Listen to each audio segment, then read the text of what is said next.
Dear audience, السلام علیکم۔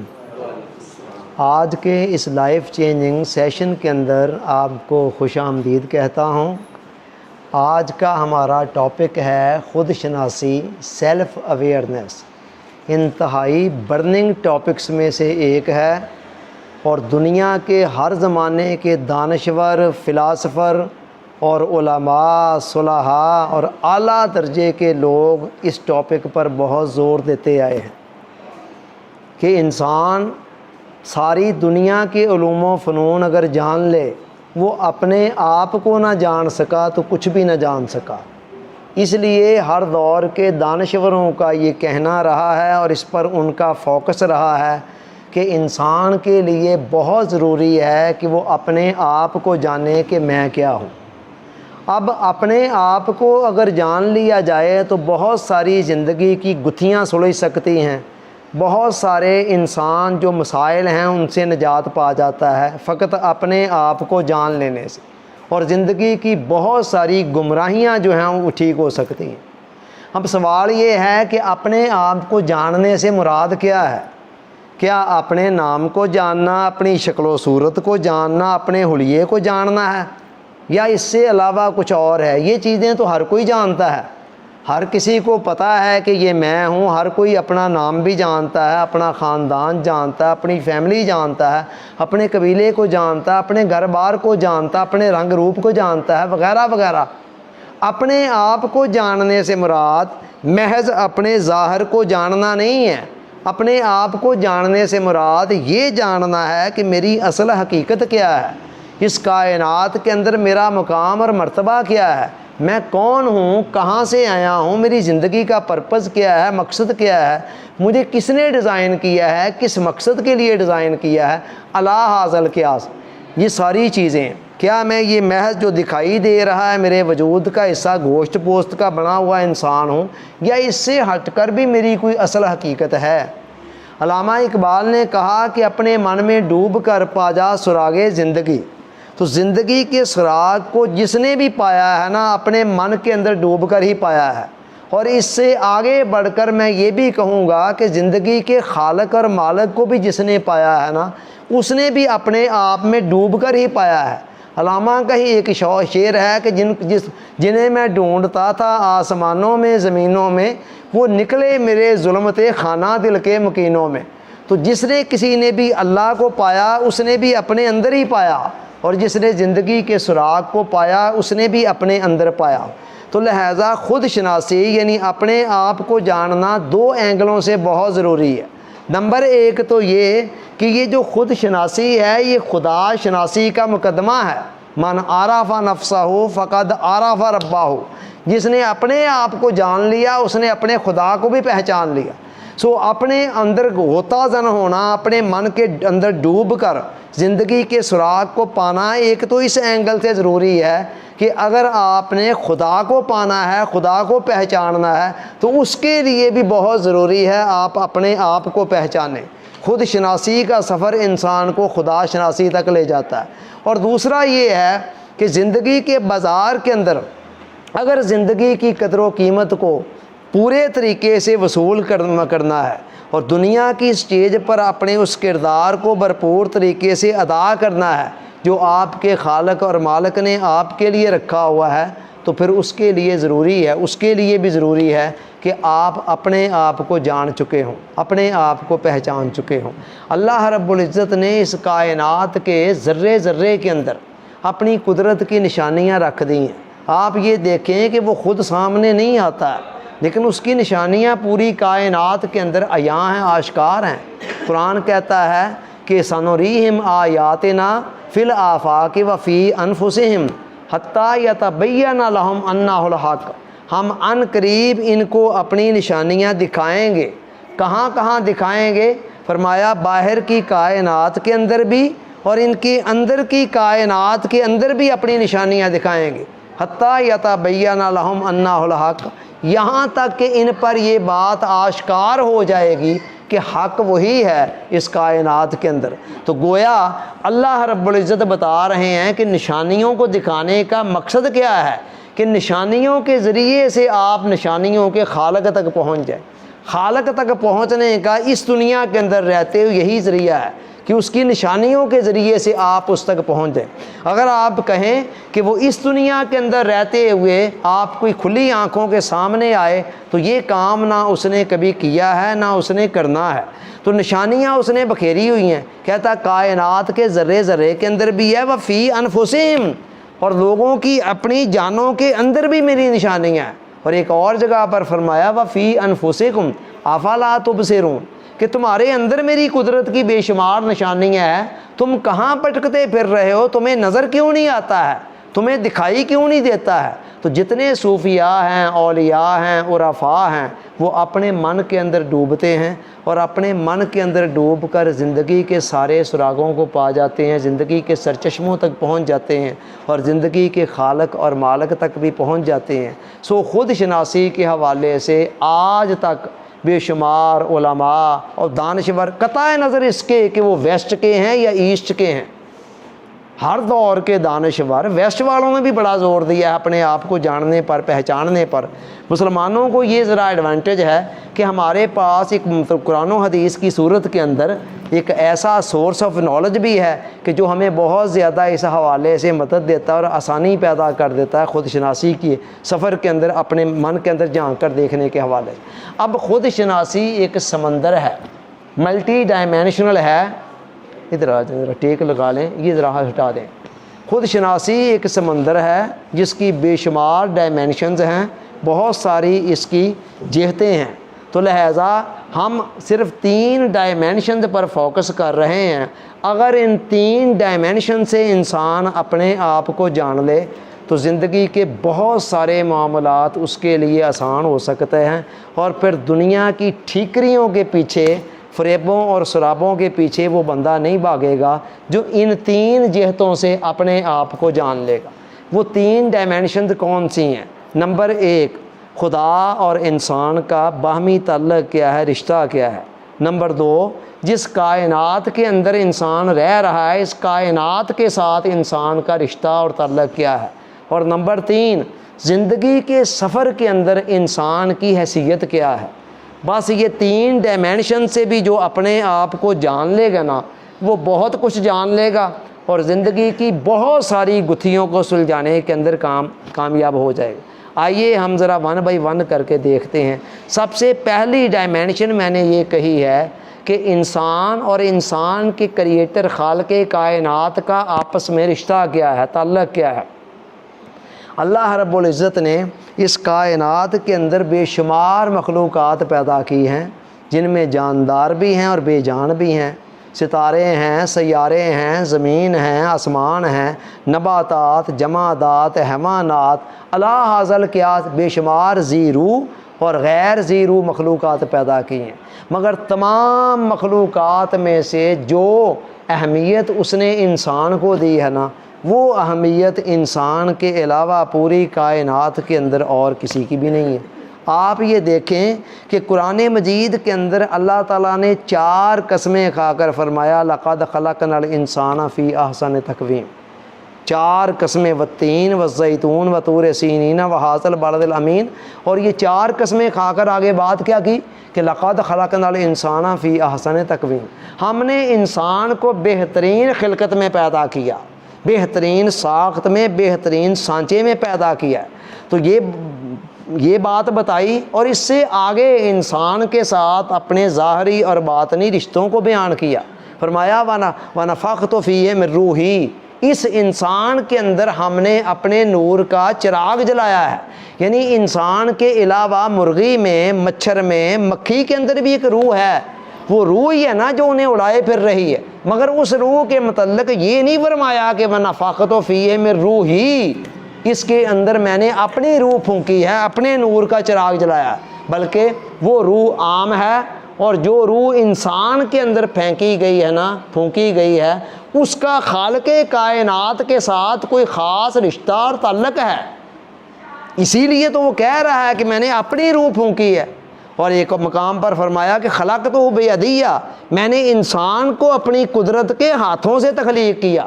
دیکھیں ایک باطنی رشتہ اور پھر اپنے ہاتھوں سے تخلیق کرنا، اور پھر حضور علیہ السلام نے اسی بات کو آگے بڑھاتے ہوئے فرمایا ان اللہ تعالی خلق آدم علی صورتہ، اللہ تعالیٰ نے آدم کو اپنی صورت پر پیدا کیا ہے۔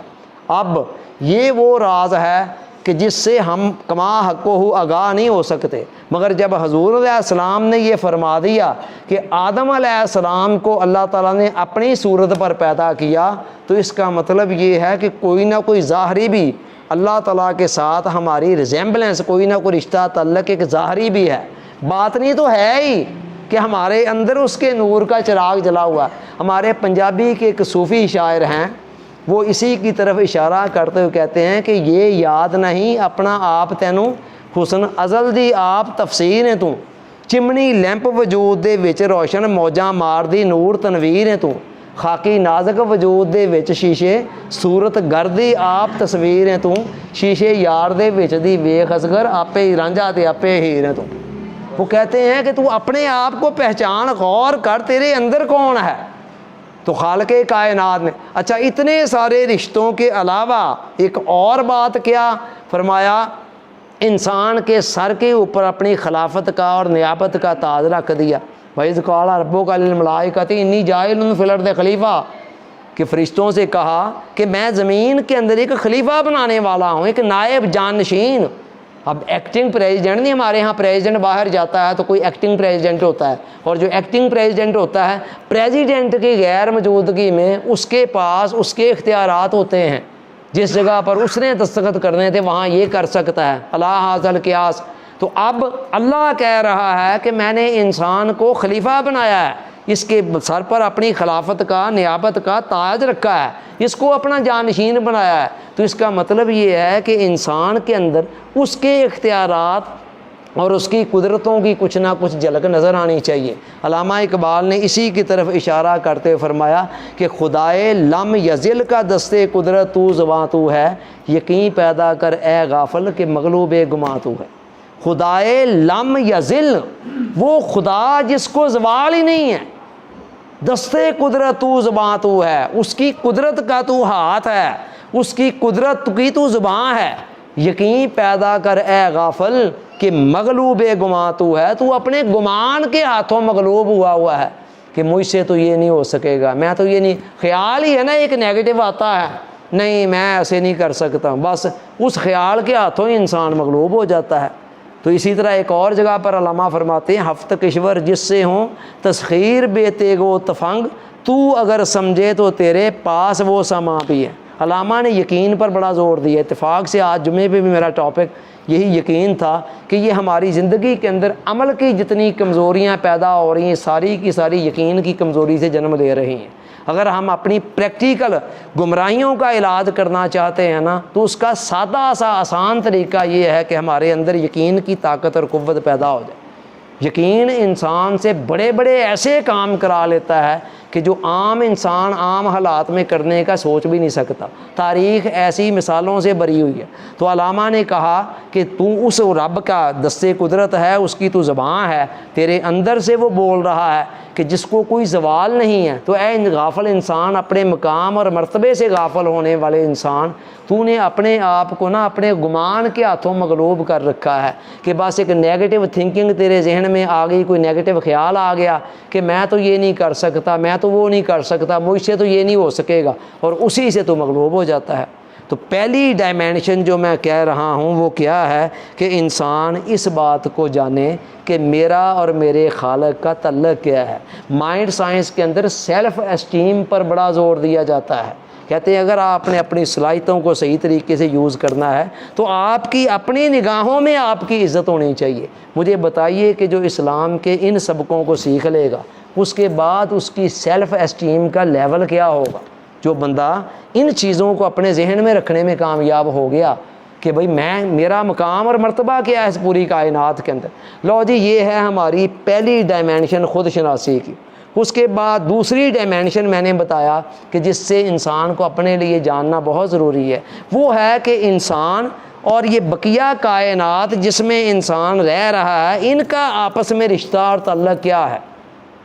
ان کا رشتہ اور تعلق یہ ہے کہ انسان کے علاوہ اس پوری کائنات میں آپ کو جو جو کچھ نظر آ رہا ہے نا، وہ سارے کا سارا انسان کے لیے بنایا گیا ہے۔ کلہم، ٹوٹل تمام پوری کائنات کے اندر جو کچھ بھی ہے، سورج، چاند، ستارے، سیارے، زمین، آسمان، ہوائیں، فضائیں، ندیاں، نالے، پہاڑ، دریا، لہلہاتے ہوئے کھیت، پھول، پھل، سبزہ، ہر چیز جو ہے وہ انسان کے لیے بنائی گئی ہے۔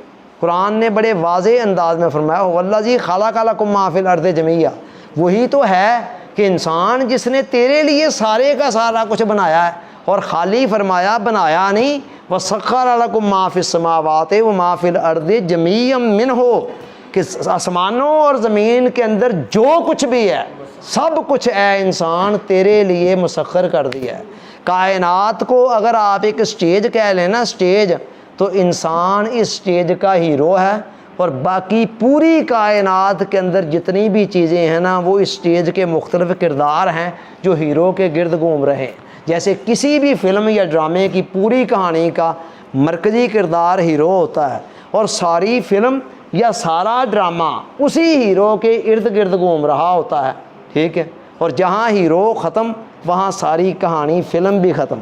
3 گھنٹے کی فلم ہم دیکھ رہے ہوں نا تو ہمیں کنفرم ہوتا ہے کہ 3 گھنٹے تک اور جو کچھ مرضی ہو جائے مگر ہیرو نہیں مرے گا، اس لیے کہ ہمیں پتہ ہے کہ جہاں ہیرو مر گیا وہاں ساری کہانی ختم ہو جانی۔ کوئی اور چیز ہمیں کنفرم ہو یا نہ ہو، ہیرو کے متعلق پتہ ہوتا ہے۔ اسی طرح اس پوری کائنات کی سٹیج کا جو ڈیزائنر ہے نا، جو اس کا کریٹر ہے، خالق ہے، اس نے اسٹیج کے اندر مختلف کردار سجائے ہوئے ہیں، اور ان تمام کرداروں کے اندر مرکزی رول انسان کو دیا ہے۔ کائنات اگر انسان مخدوم ہے اور کائنات اس کی خادم ہے، خدمت کرنے والی، کائنات کو اگر قاصد کہہ لیا جائے، قصد کرنے والی، ارادہ کرنے والی، تو انسان اس کائنات کا مقصود ہے، ٹھیک ہے؟ اسی طرح کائنات کو اگر طالب کہہ لیا جائے نا، طلب کرنے والی، تو انسان اس کا مطلوب ہے۔ تو انسان ہر لحاظ سے اس کائنات کا ایک مرکزی کردار ہے، ٹھیک ہے؟ باقی سارے کردار اس کے لیے ہیں۔ علامہ نے اسی طرف اشارہ کرتے کہا تھا نہ تو زمین کے لیے ہے نہ آسمان کے لیے، جہاں ہے تیرے لیے، تو نہیں جہاں کے لیے۔ یا پھر یوں کہہ لیں کہ انسان سوار ہے اور ساری کائنات اس کی سواری ہے۔ اب سواری سوار کے لیے ہوتی ہے، سوار سواری کے لیے نہیں ہوتا ہے۔ گاڑی آپ کے پاس اگر 4 کروڑ کی بھی ہے نا تو وہ آپ کے لیے ہے، آپ گاڑی کے لیے نہیں ہے، جتنی مرضی قیمتی ہوگی۔ کوئی بندہ اگر 4 کروڑ کی گاڑی کو اپنے کندھوں پہ اٹھا لے کہ جی بڑی قیمتی گاڑی ہے، قیمتی گاڑی ہے، تو زمانے والے کیا کہیں گے؟ بے وقوف ہے یہ۔ اور اسی طرح کی بے وقوفیاں، حماقتیں ہم صبح و شام کر رہے ہیں اور ہمیں اندازہ ہی نہیں ہے کہ ہم کیا بلنڈرز کر رہے ہیں، کیا غلطیاں کر رہے ہیں، کیا مسٹیک کر رہے ہیں۔ یہ مسٹیک ہے کہ کائنات کی ساری چیزیں انسان کے لیے تھی، اور انسان انہی چیزوں کو اپنا مقصود بنا کر دیوانہ وار ان کے پیچھے بھاگ رہا ہے، اپنے مقام اور مرتبے سے نا آشنا ہو کر۔ اہل دل نے کہا، اہل معرفت نے کہا کہ دنیا اور دنیا کی جملہ چیزیں یہ سائے کی مانند ہیں۔ اگر آپ ان کے پیچھے چل پڑیں نا، آپ نے دیکھا کبھی سایہ آگے آگے جا رہا ہو تو آپ پیچھے پیچھے چل رہے ہو، سایہ آپ کے آگے آگے ہی رہتا ہے، اور اگر آپ ایسے رخ بدلیں سایہ آپ کے پیچھے ہی آنا شروع ہو جائے گا، اور پھر یہ ہے آپ چلتے جائیں گے، یہ آپ کے پیچھے پیچھے آئے گا۔ انہوں نے کہا دنیا کے جملہ ساز و سامان اور خود اہل دنیا کا حال بھی یہی ہے کہ یہ سائے کی مانند ہیں۔ اگر آپ ان چیزوں کو اپنا مقصود بنا کر ان کے پیچھے پیچھے چل پڑیں گے تو سائے کی طرح ساری زندگی آپ کے ہاتھ نہیں آئے گی، ٹھیک ہے؟ اور اگر آپ ان کی طرف پشت کر لیں گے تو یہ چیزیں پھر آپ کا پیچھا نہیں چھوڑیں گی، آپ کے پیچھے پیچھے آئیں گے۔ تو ساری کائنات کا مقصود تو انسان تھا، انسان نے چیزوں کو مقصود بنا کر خود ان کا قاصد بن گیا، وہ مطلوب بن گئی اور انسان اس کا طالب بن گیا۔ وجہ کیا ہے کہ انسان نے اپنے آپ کو جانا ہی نہ، اپنے مقام اور مرتبے کو سمجھا ہی نہ، تو لہٰذا اسے پتہ ہی نہ چلا کہ میرا مقام کیا تھا، میرے تو لیے یہ چیزیں تھیں، تو میں انہی چیزوں کو اپنا مطلوب بنا کر ان کے پیچھے بھاگ رہا ہوں۔ واصف علی واصف رحمۃ اللہ علیہ کی بڑی خوبصورت بات ہے، کہتے ہیں لوگوں نے سامان کو پکڑ رکھا ہے اور سامان نے لوگوں کو پکڑ رکھا ہے۔ یعنی لوگ سامان کو چھوڑنے کے لیے تیار نہیں ہیں، تو سامان کہتا ہے میں نے تمہیں نہیں چھوڑنا، اور نتیجہ یہ ہے کہ انسان جن عروج اور جن بلندیوں تک جا سکتا تھا ان پر جا ہی نہیں پاتا ہے، وہ سامان ہی اس کے پاؤں کی زنجیریں بن جاتا ہے، اور کہتا ہے جا کر دکھاؤ، اب کوئی پرواز کر کے دکھاؤ، کوئی اڑائی یعنی کہ اڑ کر دکھاؤ۔ اڑے کیسے؟ اتنے سارے اس نے یعنی کہ اپنے آپ کو جکڑ بندیوں میں جکڑ رکھا ہوا ہے، اتنی ساری چیزوں کا اپنے آپ کو اسیر بنا رکھا ہے۔ عربی زبان میں کہا جاتا ہے الظلم وضع الشیء فی غیر محلہ، ظلم یہ ہے کہ کسی چیز کو اس کے حقیقی مقام اور مرتبے سے ہٹا کر کسی اور جگہ پر رکھ دیا جائے۔ جو چیز جس مقام اور مرتبے کی ہو نا، آپ اسے اٹھا کر اوپر کریں گے تب بھی ظلم ہے، نیچے کر دیں گے تب بھی ظلم ہے، دائیں بائیں کریں گے تب بھی ظلم ہے۔ اگر آپ چیز کو اس کے اصلی مقام پر رکھیں گے تو اس کو عدل کہتے ہیں۔ عدل کہتے ہیں اس کو کہ چیزوں کو ان کے صحیح جینین مقام پر رکھنا۔ مطلب ایک پرائمری پاس بندہ ہے، اس کو آپ 17ویں 18ویں گریڈ پہ لگا دیتے ہیں، یہ بھی ظلم ہے، اور ایک پی ایچ ڈی کو پکڑ کر پی این لگا دیتے ہیں تو یہ بھی ظلم ہے۔ اللہ حاصل قیاس۔ تو یہی ظلم ہم اپنی پریکٹیکل لائف میں جگہ جگہ پر کر رہے ہیں کہ اللہ تعالیٰ نے یہ ساری کائنات ہمارے لیے ڈیزائن کی تھی، اس ساری کائنات کا مقصود اور مطلوب ہمیں بنایا تھا، لیکن ہم نے کیا کیا؟ ہم نے اس کائنات کو اپنا مقصود اور مطلوب بنا کر خالق اور مالک کو چھوڑ کر یا اپنے اصل مقام اور مرتبے کو فراموش کر کے انہی چیزوں کو اپنا مقصود اور مطلوب بنا کر ان کے پیچھے بھاگنا شروع ہو گئے۔ لہٰذا انسان کو دوسری چیز جو جاننا ہے وہ یہ ہے کہ اس کے علاوہ بقیہ پوری کائنات جو ہے وہ اس کی طالب ہے، اور انسان اس کائنات کا مطلوب ہے۔ چیزیں اس لیے ہیں کہ وہ انسان کے پیچھے آئے، انسان اس لیے نہیں ہے کہ وہ اپنے مقام اور مرتبے سے اپنے آپ کو گرا کر دنیا کے آنے ٹکے ٹکے کے مفادات کے پیچھے بھاگ رہا ہو اور مارا جا رہا ہو دنیا کے مال و دولت اور جاہ و منصب اور شہرت، ناموری اور بینک بیلنس اور وغیرہ وغیرہ، یہ جو عارضی طور پر چمک دمک کی چیزیں ہیں، ان کو زندگی کا کل مطلوب و مقصود بنا کر ان کے پیچھے مارا پھرے۔ یہ ساری چیزیں زیادہ راہ کے طور پر تو ہیں، لیکن یہ زندگی کا اصل مقصود نہیں ہے۔ آپ ایک چھوٹی سی دلیل یہ دے لیں، آپ دیکھیں انسان اگر نہ ہو تو چاند کو کیا فرق پڑتا ہے، سورج کو کیا فرق پڑتا ہے، ستاروں کو کیا فرق پڑتا ہے؟ کوئی بھی نہیں۔ لیکن اگر چاند سورج ستارے نہ ہو تو ہمیں تو فرق پڑتا ہے نا۔ اب یہاں سے آپ دیکھ لیں پھر کون کس کے لیے ہے۔ بھئی ہم اگر ان چیزوں کے لیے ہوتے تو پھر ہماری وجہ سے کوئی ان کو بھی فرق پڑتا، وہ تو فرق پڑتا نہیں ہے، اور ان کے نہ ہونے سے ہمیں فرق پڑتا ہے، لہٰذا اس کا مطلب یہ چیزیں ہمارے لیے تھیں۔ تو یہ دوسری ڈائمینشن ہے۔ تیسری اور آخری ڈائمینشن جو ہم کہہ رہے ہیں کہ ان تین ڈائمینشن سے انسان اپنے آپ کو جان لے تو بڑا کچھ جان جائے گا اور بہت سارے مغالطوں سے باہر آ جائے گا اور اپنے مقام اور مرتبے کے مطابق پھر اس کائنات کو ڈیل کر سکے گا۔ تیسری چیز یہ ہے کہ سفر زیست کے اندر، زندگی کی سفر کے اندر انسان کی حیثیت کیا ہے؟ گاڑی کے ڈرائیور کی ہے یا گاڑی کے مسافر کی؟ ڈرائیور اور مسافر میں بڑا فرق کیا ہوتا ہے؟ ڈرائیور آپ کو پتہ ہے ڈرائیونگ سیٹ پر ہے، جہاں چاہے گاڑی کو روک دے، جہاں چاہے دائیں موڑ دے اور جہاں چاہے بائیں موڑ دے، جہاں چاہے سپیڈ بڑھا دے اور جہاں چاہے کم کر دے۔ لیکن پیچھے بیٹھے ہوئے مسافروں کے پاس یہ اختیار نہیں ہوتا ہے، وہ ڈرائیور پب کے پابند ہوتے ہیں۔ ڈرائیور تیز رفتاری سے چل رہا ہے تو وہ بھی تیزی سے جا رہے ہیں، ڈرائیور نے بریک لگائی آہستہ کیا تو ان کی سپیڈ بھی خود بخود آہستہ ہو گئی، اس نے دائیں موڑا تو وہ خود بخود دائیں مڑ گئے، اس نے بائیں موڑی گاڑی تو وہ خود بخود بائیں مڑ گئے۔ تو یہی بات سمجھنے والی ہے کہ انسان زندگی کی اس گاڑی کا ڈرائیور ہے، مسافر نہیں ہے۔ اللہ تعالیٰ نے اس کائنات کے اندر اس کو فاعل بنا کر بھیجا ہے، مفعول بنا کر نہیں بھیجا، تاریخ کا عامل بنا کر بھیجا ہے، معمول بنا کر نہیں بھیجا کہ تاریخ اس پر عمل کر رہی ہو۔ حالات اور واقعات کا رخ موڑنے کے لیے بھیجا ہے، نہ یہ کہ وہ حالات اور واقعات کے سیلاب کے اندر تنکے کی طرح بہے چلا جا رہا ہو۔ انگریزی زبان میں کہتے ہیں some people drive the situation and some are driven by the situation. کچھ لوگ صورتحال کو خود ڈرائیو کرتے ہیں، کنٹرول کرتے ہیں، اور کچھ لوگ وہ ہوتے ہیں جن کو صورتحال کنٹرول کیا کرتی ہے۔ ٹھیک ہے، کچھ وہ جیسے واصف علی واصف فرماتے ہیں کہ غم کمزور انسانوں کا راکب ہے اور طاقتور لوگوں کا یہ مرکب ہے۔ مرکب سواری کو کہتے ہیں اور راکب سوار کو کہتے ہیں۔ کہتے ہیں کمزور انسان کے اوپر غم کے حالات آتے ہیں نا تو وہ راکب سوار بن کر اس پر سوار ہو جاتے ہیں، مارا گیا جی، لٹ گیا جی، اب کیا ہو سکتا، یہ ہو گیا جی، میرے اوپر تو پہاڑ ٹوٹ پڑے۔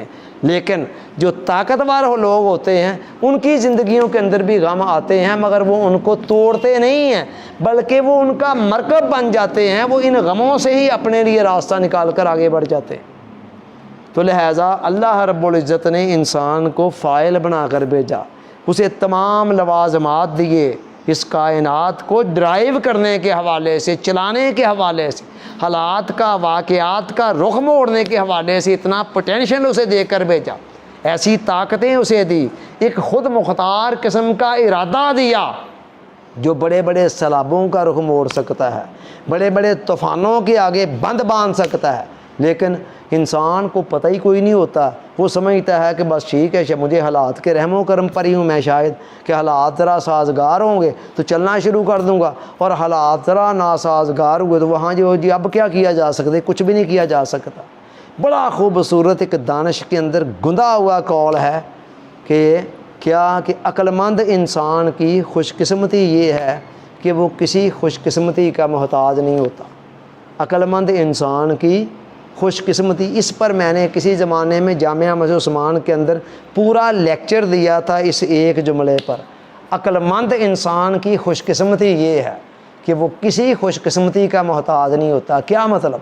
کہ عقل مند انسان باہر کے حالات کو نہیں دیکھتا کہ وہ سازگار ہوں گے تو پھر میں کچھ کر سکوں گا، پھر میں اپنے منصوبوں کو عملی جمع پہنا سکوں گا، پھر میں اپنے خوابوں کے اندر رنگ بھر سکوں گا۔ نہیں، وہ باہر کے حالات کو نہیں دیکھتا کہ وہ سازگار ہیں یا نہیں ہیں، وہ اپنی صلاحیتوں کو دیکھتا ہے، اپنی توانائیوں کو دیکھتا ہے، اپنی طاقتوں کو دیکھتا ہے، اپنے پوٹینشیل کو دیکھتا ہے، اور ہر قسم کے حالات کے اندر راستہ بنا کر چلنا شروع کر دیتا ہے۔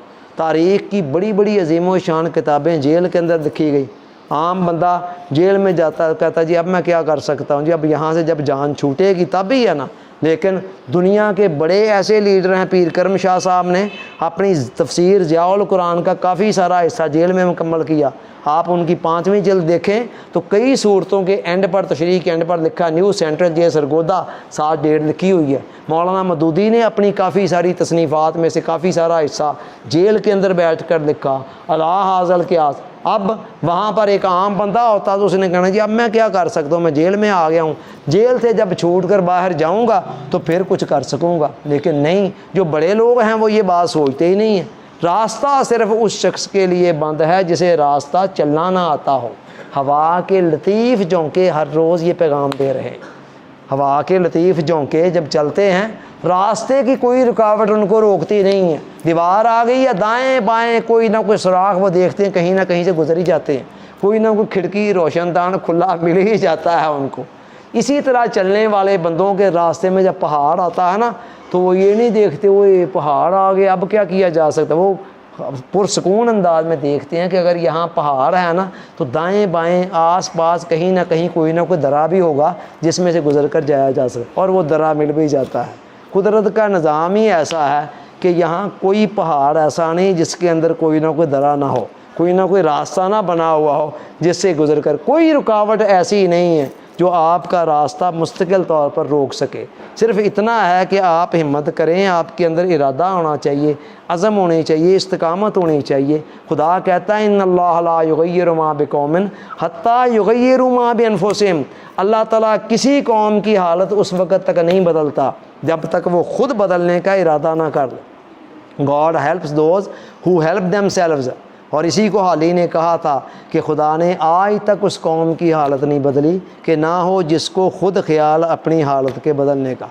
تیسری چیز یہ جاننے والی ہے کہ ہمیں یہ پتہ ہونا چاہیے کہ ہم اس کائنات کے اندر فاعل بنا کر بھیجے ہیں، مفعول بنا کر نہیں کہ حالات اور واقعات کے رحم و کرم پر چل رہے ہوں، کہ حالات سازگار ہیں تو چلنا شروع کر دیں، حالات ناسازگار ہو تو ہم کہیں جی اب چلا ہی نہیں جا سکتا۔ کوئی حالت بھی ایسی نہیں ہے جو آپ کا راستہ روک دے۔ زیادہ کوئی آپ کو قید خانے میں ڈال دے، وہاں بھی آپ کا برین تو آزاد ہے نا، آپ وہیں پہ پتہ نہیں سوچ کر کہاں پر کتنے فاصلے طے کر کے کہاں تک پہنچ سکتے ہیں۔ یہ 3 ڈائمینشن سے انسان اپنے آپ کو جان لیں اور واقعی صحیح معنوں میں جان لینا، ان باتوں کو دل میں اتار لیں، تو پھر اس کے بعد آنے ٹگے کی چیزوں کے مقابلے میں بکے گا نہیں، اس کا وقت اتنا سستا نہیں ہوگا، وہ دنیا کے فریبوں اور سرابوں کے پیچھے نہیں بھاگتا پھرے گا، بلکہ اسے اپنے مقام اور مرتبے سے ایک آشنائی ہوگی اور اپنے وقار کا ایک مرتبے کا پتہ ہوگا، اور پھر چیزوں کو اسی رنگ کے اندر وہ ڈیل کر رہا ہوگا۔ اللہ تعالیٰ کہنے والے کو سننے والوں کو یاد رکھنے عمل کی توفیق عطا فرمائے، آمین ثم آمین۔ آپ کا بہت بہت شکریہ۔